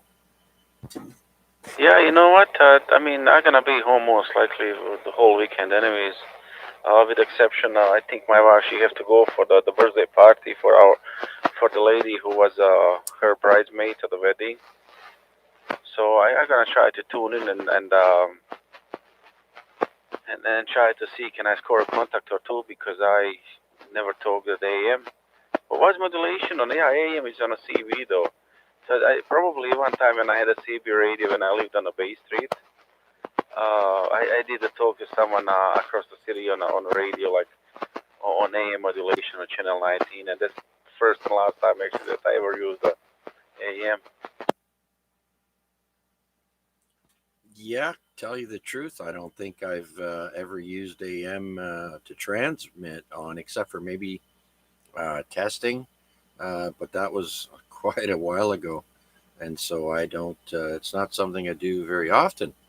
So it should be interesting, anyways. Something different, and again, 20 meters up to 160, and also there's an 80-meter sideband net out of Belgium, and that'll only be for 3 hours. So if you don't have Belgium as a country, that would be a good one to get as well. So yeah, we'll have to see. Hopefully the conditions will be favorable for us. The cold weather is still not here yet. I think once that happens, you'll find conditions changing for the better. Yeah, I don't know. 80 meters, like it's the only time when I use 80 meters is to check to the on-tars net every once in a while. So, but it's like very, very sporadic. Like once every couple of months or so. Usually when I wake up early in the morning, and I'll go in the basement and try to see, but I didn't do that for months now. Anyways, regarding the AM, like louder you speak, less power you put out. That's kind of like odd thing about the AM, but yeah, just to keep in mind that one. Yeah. Well, that's what I said. It's something different. It might be a little bit challenging, but you get a lot of people causing propagation, and you never know. You never know. Well, listen, you should check in on Rick's Net every Monday night at 8 o'clock on 80 meters and say hi. 3.693. So 3693 on Monday night at 8 o'clock. Rick has been doing the 80-meter net, 75-meter net there for quite some time. So you should drop in and say hello if you can. Yeah, we will see. Like this week is almost finished, but the next three, another next three following that. Oh my God, my English. The next 3 weeks, I'm still on a night shift, so we'll see how this is gonna work out. So we'll see. Yeah, I like to check in, but it's either he cannot hear me or I cannot hear him. So it's one of those two. Usually, sometimes I listen, but I don't spend that much time on the radio as I used to down in the basement. So I'm gonna have to invest in a chair and maybe a shelf or something, so I can clean the clutter, so I can spend more time downstairs. But winter comes, I'm gonna be inside of the house more often, so most likely I'll be checking in a different nets more frequently than what I do now. So hopefully that will be the case. So yeah, I'm gonna give you Chuck 73. I'm gonna hit the highway in a second, and I'm gonna be listening in the background. How's that sounds? Okay, Vanya, very good then. Well, thanks for taking the time out to check in with us. Always appreciate you there, Vanya. So you take care. Uh, have a good shift at work and a better rest of the week. It's hump day for those that work Monday to Friday, that is. And so we'll clear with Vanya. Thank you again, Vanya. And let's see if anyone else is out there would like to join us here on the Amateur Radio Exchange Group. This is VA3 CJZ. Please come now.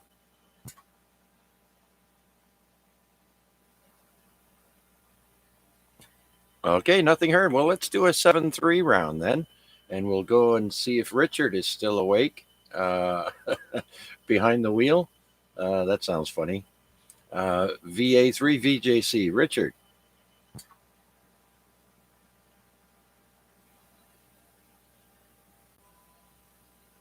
Oh, he might actually have dozed off. You never know.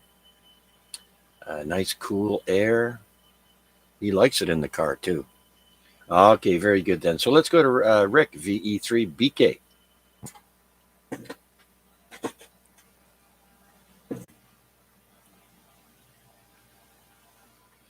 All right, 7-3 round for George, VE3 Golf Bravo Delta. You there, George?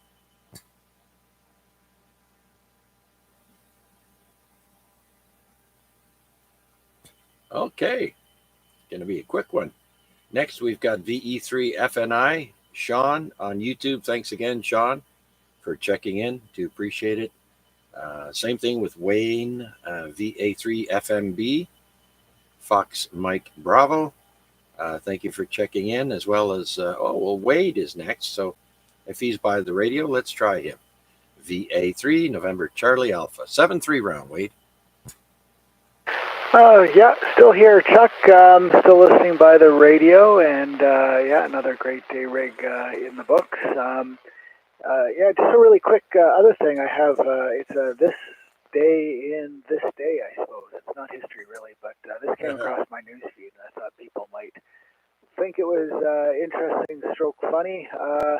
Apparently, this is from CP24. Apparently, recently, this is just coming out. Apparently. A fighter jet in the Canadian Royal Air Force. Apparently, the pilot is being investigated for an inappropriate and unapproved radio call sign that they reprogrammed their computer to transmit. kind of funny. The wording of inappropriate and unapproved suggests that maybe there are some approved inappropriate call signs. I don't know about that, but when I read the article, apparently he was transmitting, insinuated that he was transmitting a four-letter word for a piece of male anatomy, 69, as his call sign, which, that's... I'm not sure that the level of maturity really is in line with operating million or many millions of dollars worth of military hardware owned by the taxpayers. But anyways, that was what I found in the news. So with that, I'll give my 7-3 and pass it back to you. Thanks for running the net there, Chuck, VA3NCA. I'll send it back to you. Yeah, okay, Wade. I read that story also, but I did not. I don't remember the detail. They didn't give out any details. Let's put it that way. So, so he'll get a little reprimand, and that's a big no-no. Fighter jet pilot having a little bit of fun, but very unprofessional. So. Very good, Wade. Thank you very much for sharing that. I do appreciate it, sir. You have a great rest of the week, and we'll look out for you on the airwaves. Take care. Yeah, good night, Chuck and all on that, and I'll listen along for the rest of the 7-3s. Back to you, Chuck. Okay, very good then. Let's see if downtown Rick is still with us. VA3AXJ. Yeah, go ahead there, Chuck. I was just listening along there. I was listening to guys about the vermins outside there, especially the possums, eh? Yeah. They're cute little things. Last week there, when I was swapping out my tires are piled up in the corner of the garage, and I was hearing this noise, a scratching kind of noise, eh? My son was with me. He said, "What's that noise?" I said, "I don't know what it is." So I had to get all my snow equipment off the tires and the brushes and all that, and started taking the tires off the pile there, and got down to the second tire, and Lordy behold, it scared the living hell out of me. There's a possum, and he was that big fella. But he never tried to attack or. Yeah. He just moseyed on and just walked behind the shelf and. Just sat there and watched us. He never bothered us at all. It was funny. kind of chuckled about it. And my kid, he ran out of the garage. He thought I was going to get attacked. Yeah, that's right. When I had my dog alive there, he cornered one when we lived on 5th Street.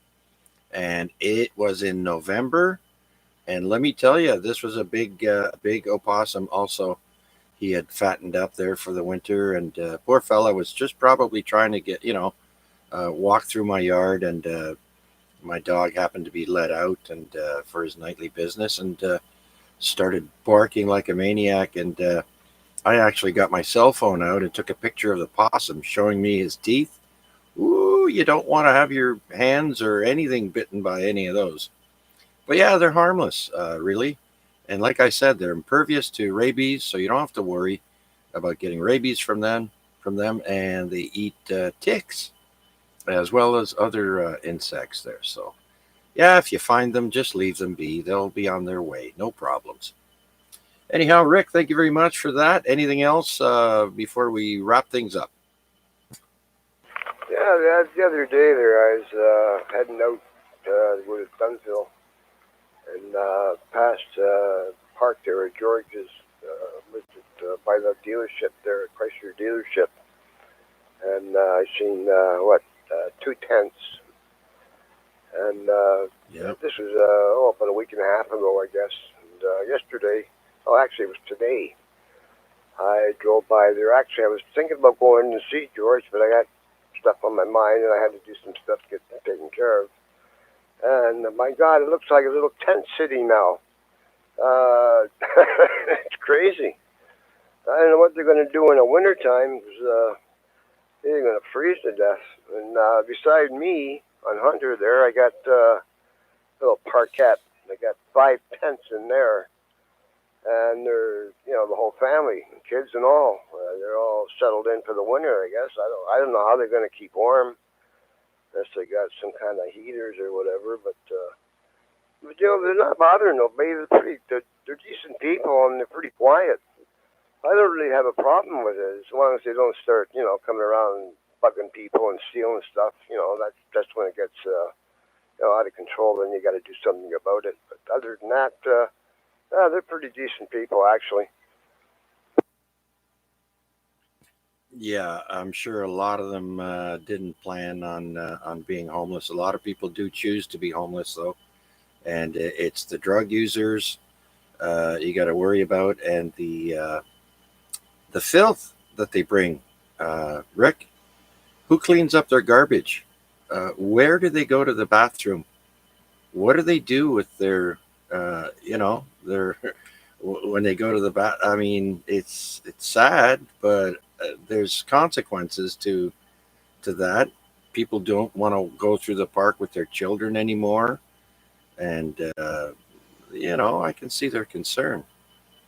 But anyways, we could talk about this for forever. But I drove past there a couple of weeks ago and noticed those tents as well for the first time. So, yep, they're everywhere. Okay, Rick, it's almost 10 o'clock, so I got to wrap things up here soon. Do you have anything else for us? No, not really much. There's that one on Wentworth there by the fire hall there, Barton. They moved down to Victoria Avenue, and I'll tell you, it's one hell of a mess now.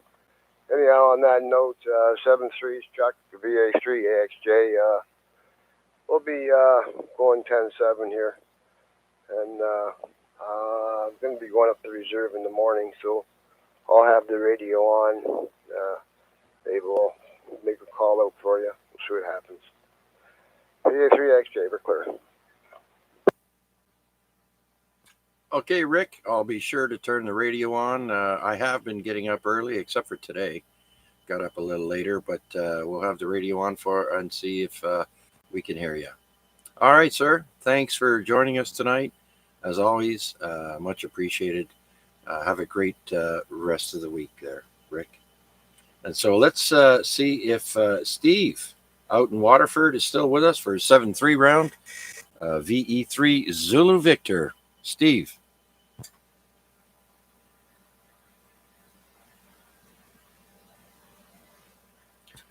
Okay, next we've got on YouTube, we've got Bill, VE3IUK. Thank you, Bill, for checking in.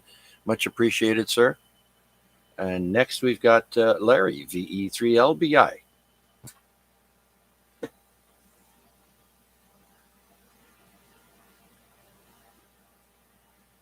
Last but not least, VE3KKP. Any last words, Kevin? Yeah, another great night, Chuck, and I want to make sure I had the right mic going. Yeah, no, great night. And one of those homeless guys from the encampment up at Jackson and McNabb got murdered, eh? I'm sorry, what? A homeless guy that was living in an encampment at Jackson and McNabb got murdered the other night. Last night, earlier this morning, or the night before? Early this morning, I think, like around 2 a.m. Oh, wow, eh? Yeah. That's unfortunate. All right, well, we'll have to see if there's any other update on that. We'll check up the news and see what happened.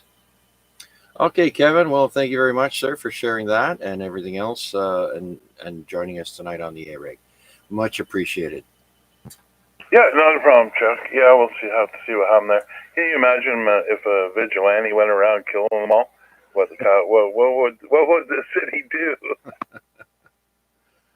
Oh my God, Charles Bronson. Here we go. Yeah, I don't know. It's getting crazier, so we'll have to wait and see who figures out what. But it can be very dangerous. So you got to watch out for yourself and your loved ones. Okay, very good, Kevin. Thank you very much. And that's about it. Let's do one last call out and see if there's any last minute check ins for this week's AREG Net, the Amateur Radio Exchange Group. This is VA3 CJZ. Is there anyone out there? Please come now.